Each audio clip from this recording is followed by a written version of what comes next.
အားလုံးပဲမင်္ဂလာပါ UK Master ရဲ့ Facebook နဲ့ YouTube Channel ကနေကြိုဆိုပါရစေဒီကနေ့ရဲ့နောက်ဆုံးရအားကစားသတင်းတွေကိုကြည့်ရမယ်ဆိုရင်တော့ Tottenham Hotspur ရဲ့တိုက်စစ်မှု Hurricane ကတော့ရာသီကုန်မှာအသင်းကထွက်ခွာခြင်းတယ်လို့ဆိုလိုက်ပါတယ်ဒီသတင်းကိုထုတ်ပေါ်ကြေညာခဲ့သူက Britain နိုင်ငံအတွင်းမှာပဲနမေကျော် Athletic သတင်းဂျာနယ်ကထုတ်ပေါ်ကြေညာခဲ့တာပါ Hurricane နေနဲ့သူ့ရဲ့ကစားမဘွားလက်ကျန်မှာအောင်မြင်မှုတွေရရှိဖို့စူဖလားတွေစုခုနိုင်ဖို့အတွက် Tottenham Hotspur ကနေထွက်ခွာခြင်းတယ်လို့ဆိုလာတာပါလက်ရှိမှာတော့ Spur ကတိုက်စစ်မှု Kane က Premier League မှာ18ဂိုးသွင်းပြီးတော့ဖန်တီးမှုလည်း73ကြိမ်လှုပ်ထားတယ် Tottenham ရဲ့ဥက္ကဋ္ဌဖြစ်တဲ့ Daniel Levy က Hurricane ကိုထွက်ခွာခွင့်ပေးဖို့အစီအစဉ်မရှိဘူးဒါပေမဲ့လည်းသူ့ကိုပေါင်တန်း120ပေးနိုင်မဲ့ကလပ်ကိုတော့ထွက်ခွာခွင့်ပေးနိုင်ပွဲရှိတယ်လို့လည်းဖော်ပြထားတာပါ Kane နေနဲ့ Tottenham ကနေပြီးခဲ့တဲ့ရာသီတုန်းကလည်းထွက်ခွာဖို့အတန်ထွက်ခဲ့ဘူးတယ်ဒါဒုတိယအကြိမ်ထွက်ခွာဖို့စဉ်းစားတာဖြစ်ပြီးတော့ Mourinho ရဲ့အသင်းမှာ Champion ဆုဖလားရဖို့မသေးကြတဲ့အချိန်28နှစ်အရွယ်ရှိတဲ့ Kane အနေနဲ့သူ့ရဲ့ကစားမလက်ကျန်ဘဝမှာအောင်မြင်ဖို့အတွက်အသင်းကထွက်ခွာခြင်းနေတယ်လို့ဆိုပါတယ်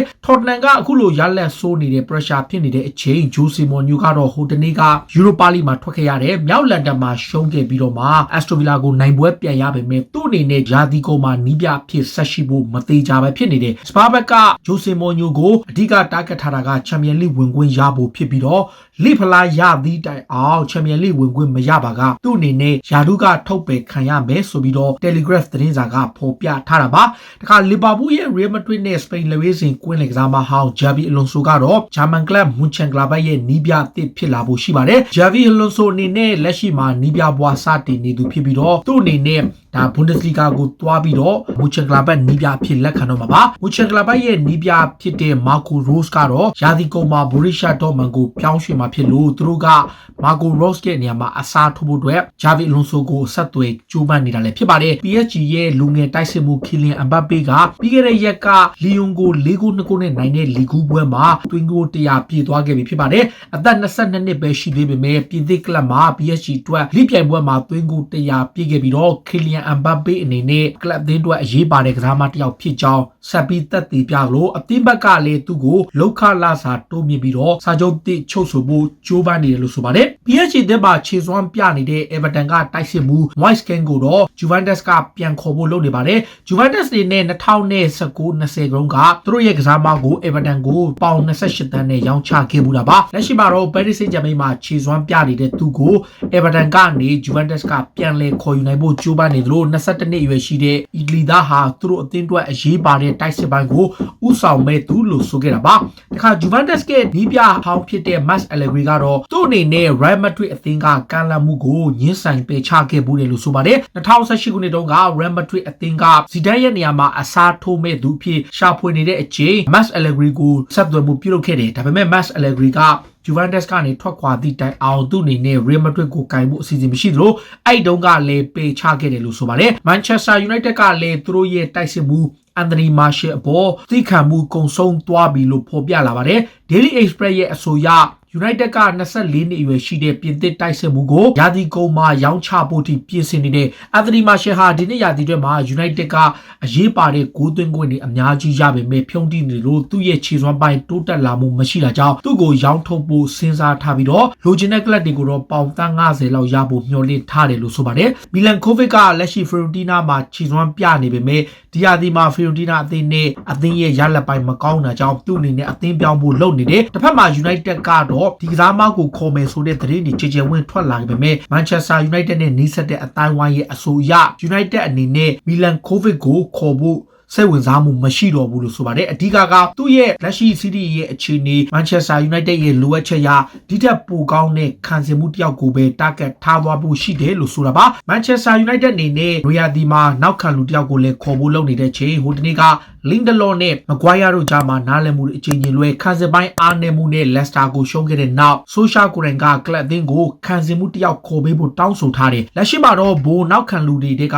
Eric Bailly ကိုနီးပြကတိတ်သုံးလေးမရှိတဲ့အတွက် United အနေနဲ့ခံစားမှုတစ်ယောက်ကို target ထားနေတဲ့အချိန် Koulibaly လိုဝါရင်အတွေ့အကြုံရှိတဲ့ခံစားမှုအပြင် Borussia Dortmund ရဲ့နောက်ခံလူ Zagadou နဲ့ RB Leipzig ရဲ့ Konate တို့၃ယောက်ကိုလည်းပြစ်မှတ်ထားလာတယ်လို့ဆိုပါတယ်အခါ Chelsea အသင်းရဲ့နီးပြ Thomas Tuchel ကတော့လက်ရှိမှာသူ့အသင်းက14ပွဲဆက်ရှုံးပွဲမရှိစံချိန်နဲ့ရလက်တွေကောင်းနေပေမဲ့ကစားမတွေအနေနဲ့စံချိန်တွေမှတ်တမ်းတွေကိုခေါင်းထဲကထုတ်ပြီးတော့သူတို့ရဲ့ခေါင်းထဲမှာအဓိကစဉ်းစားရမှာတစ်ခုက ပွဲတစ်ပွဲကိုနိုင်အောင်ဘယ်လိုလုပ်ရမလဲဆိုတဲ့အချက်ပါကစားသမားတွေအနေနဲ့လာမဲ့ဂိမ်းမှာငါတို့ဘယ်လိုစံချိန်ရမယ်ဘာတွေချိုးရမယ်ဆိုတာထက်တပွဲချင်းစီစဉ်းစားပြီးတော့လာမဲ့ပွဲစဉ်ကိုအနိုင်ရဖို့ကိုသာသူတို့အနေနဲ့အဓိကစွမ်းဆောင်ရမယ်လို့ဆိုပါတယ်လက်ရှိမှာတော့ Thomas Tuchel ရဲ့အသင်းကသူစရောက်လာပြီးကလေးကနေ Chelsea အသင်းကို14ပွဲထိရှုံးပွဲမရှိကစားထားသလို10ပွဲနိုင်4ပွဲတည်ကြပြီး FA Cup Semi Final ကိုရအောင်စွမ်းဆောင်ပေးထားတာပါ Chelsea အသင်းကလက်ရှိနီးပြ Tuchel ကတော့အသင်းရဲ့ဝါရင်နောက်ခံလူ Thiago Silva ကိုတက်တန်းတိုးစာချုပ်ချုပ်ဖို့နီးစပ်နေပြီလို့ဆိုလိုက်ပါတယ် Tuchel ကိုယ်တိုင်က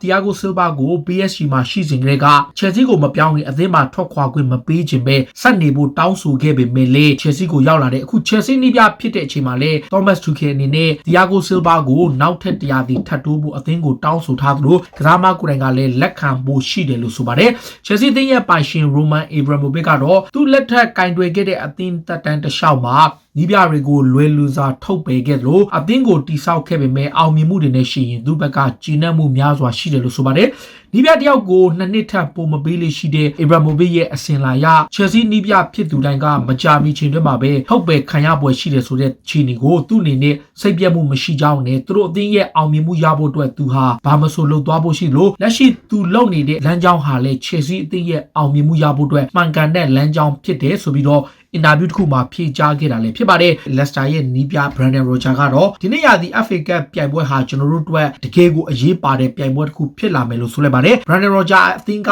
ဆိုရှယ်ကို3ဂိုးတကူနဲ့နိုင်ပြီးတော့ FA Cup ပြိုင်ပွဲမှာ39နှစ်တွင်ပထမဆုံးချိန် Semi Final တက်တာပါ Rodgers အနေနဲ့ Champion Super တစ်ခုပြန်ရဖို့လုံလောက်တဲ့ထိုက်တန်တဲ့ခြေစွမ်းမျိုးရှိနေပြီဖြစ်လို့ FA Cup မှာ Southampton နဲ့တွေ့မယ်တကယ်လို့သူတို့ဘိုလ်ပွဲတက်ရင်တော့ Manchester City နဲ့ Chelsea အနိုင်ရတဲ့အသင်းနဲ့တွေ့မှာဖြစ်လို့သူတို့ဘက်ကဆူဖလာရဖို့သူတို့အသင်းနီးစပ်နေပြီလို့ဆိုလိုက်ပါတယ်က Arsenal အသင်းရဲ့နီးပြ Mikel Arteta ကလည်း Real Madrid ကခေါ်ထားတဲ့ Martin Odegaard ကိုအမြန်ဆုံးစာချုပ်ချုပ်ဆိုနိုင်ဖို့ကြိုးပမ်းနေပါတယ်22နှစ်အရွယ်ရှိတဲ့ကစားသမားက Arsenal ကိုရောက်လာပြီးတလအတွင်းမှာပဲခြေစွမ်းပြကစားနေမှုကြောင့်မြောက်လန်ဒန်ကလပ်ကအပိသက်ခေါ်ယူနိုင်ဖို့ကြိုးပမ်းနေတာပါ Real Madrid ကသူ့ကိုရာသီကုန်ထိသာအငှားချထားပေမဲ့အပိသက်ဝယ်ယူခွင့်ကိုထည့်သွင်းထားခြင်းမရှိတာကြောင့် Arsenal အသင်းရဲ့ Nissan Driver ကိုတိုင်က Madrid ကိုတွားပြီးတော့ဆွေးနွေးမှုပြုလုပ်ပြီးတော့ Odegaard ကိုအပိသက်ဝင်နိုင်ဖို့ကြိုးပမ်းနေလို့ဆိုပါတယ် Arsenal အသင်းပဲကွင်းလက်ကစားမှာ Thomas Partey ကအသင်းမှာရေးပါတဲ့ခြေစွမ်းပြကစားနေတဲ့တယောက်ဖြစ်ပေမဲ့ Valencia ရဲ့ကွင်းလက်ကစားမှာဟောင်း Mendieta ကတော့နီးပြ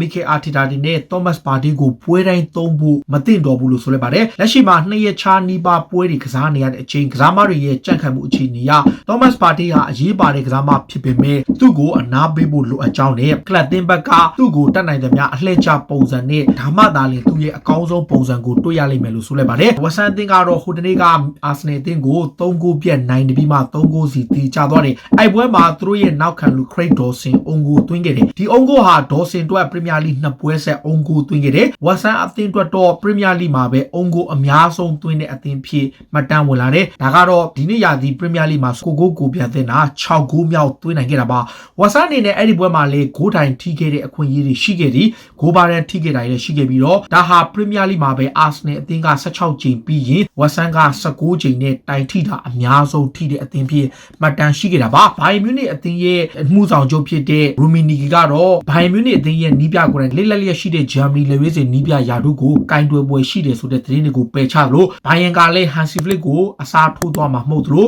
Hansi Flick ကလည်း German လက်ဝဲစဉ်အသင်းကိုတွားရောက်နီးပြပါမဟုတ်ဘူးလို့သူကဆိုလိုက်တာပါက Atletico Madrid ရဲ့နမိတ်ကျော်တိုက်စစ်မှု Luis Suarez ကဟိုတနေ့ကကစားခဲ့တဲ့ Alaves နဲ့ပွဲမှာတကိုးသွင်းနိုင်ခဲ့တယ်ဒါဟာသူ့ရဲ့ကစားမတက်တန်းတစ်လျှောက်မှာသွင်းကို900ပြည့်ခဲ့တာလည်းဖြစ်ပါတယ်အသက်34နှစ်အရွယ်ရှိတဲ့ Luis Suarez က Atletico Madrid အတွက်ဒီနေ့ရာသီလိပြိုင်ပွဲမှာ19ဂိုးသွင်းထားပြီးတော့သူ့အနေနဲ့ခြေစွမ်းပြခဲ့တယ်လို့ Barcelona အသင်းအတွက်လည်းလိပြိုင်ပွဲမှာ198ဂိုး Liverpool အတွက်82ဂိုးနဲ့သူ့ရဲ့လက်ဝဲစဉ်အသင်းအတွက်63ဂိုးသွင်းထားပြီးတော့ပြိုင်ပွဲအရက်မှာတော့စုစုပေါင်းသွင်းကို900ထိသူကစားမဘွားမှာပြည့်ခဲ့တာပါခါ Real Madrid အသင်းကလည်းဘိုလော့ညာရဲ့လူငယ်တိုက်စစ်မှုဖြစ်တဲ့ Barro ကိုခေါ်ဖို့လုပ်နေပါတယ်အသက်22နှစ်ပဲရှိတဲ့ဒီကစားမဟာအီတလီစီးတီးမှာကြော်ကြားလာတဲ့လူငယ်ကစားမတစ်ယောက်ဖြစ်ပြီးတော့ Real Madrid ဘက်ကခေါ်ယူဖို့စတင်ကြိုးပမ်းနေတာပါ Madrid အသင်းကဒီကစားမရဲ့အခြေအနေကိုစောင့်ကြည့်နေသလိုလာမယ့်ရာသီမှာလူငယ်ကစားမတစ်ယောက်ကိုအားဖြစ်ဖို့ရာဘိုလော့ညာရဲ့ကစားမ Barro ကိုစိတ်ဝင်စားနေတာလည်းဖြစ်ပါတယ်လီဗာပူးအနေနဲ့နွေရာသီပြောင်းရွှေ့မှာကြီးမားတဲ့ပြင်ဆင်ပြောင်းလဲမှုတွေပြုလုပ်ဖို့ရှိနေတဲ့အချိန်သူတို့အနေနဲ့ရှီရင်းဆွဲကစားမတွေကိုရောင်းချဖို့ပြင်ဆင်နေတဲ့အဲ့ထက်မှာ Harry Harry Wilson လဲပါပြီးတော့ Harry Wilson ကလက်ရှိမှာ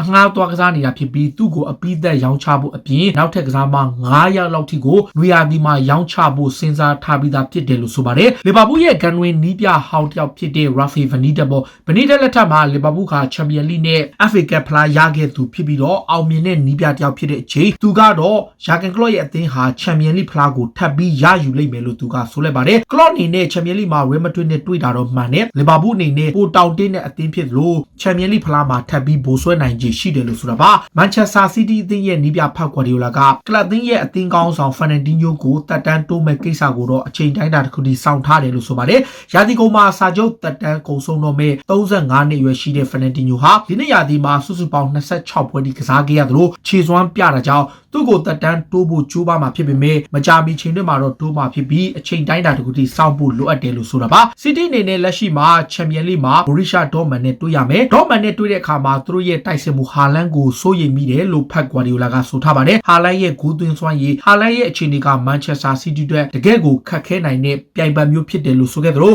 Man City ကိုယ်တိုင်ကလည်း Champions League ပြိုင်ပွဲရဲ့ quarter အဆင့်မှာဇက်တိုက်ထွက်နေရတဲ့အတွက် Guardiola အနေနဲ့ quarter final မှာတွေ့ရမယ် Borussia Dortmund တိုက်စစ်မှုဟာလန်ကိုစိုးရိမ်လျက်ရှိတယ်ဆိုတော့ကိုဝန်ခံလိုက်တာပါဒါတွေကတော့စိတ်ဝင်စားစရာနောက်ဆုံးရအားကစားသတင်းတွေကိုတင်ဆက်ပေးတာပါခုလိုမျိုးစိတ်ဝင်စားစရာအားကစားသတင်းတွေကိုနားဆင်နေကြည့်ရှင်တော့ UK Matchday ရဲ့ Facebook နဲ့ YouTube Channel ကို follow လုပ်ကြပါလို့တောင်းဆိုရင်းနဲ့ဒီကနေ့ရဲ့အစီအစဉ်ကိုဒီမှာပဲဆုံးသက်ပါစေအားလုံးကိုကျေးဇူးတင်ပါဗျ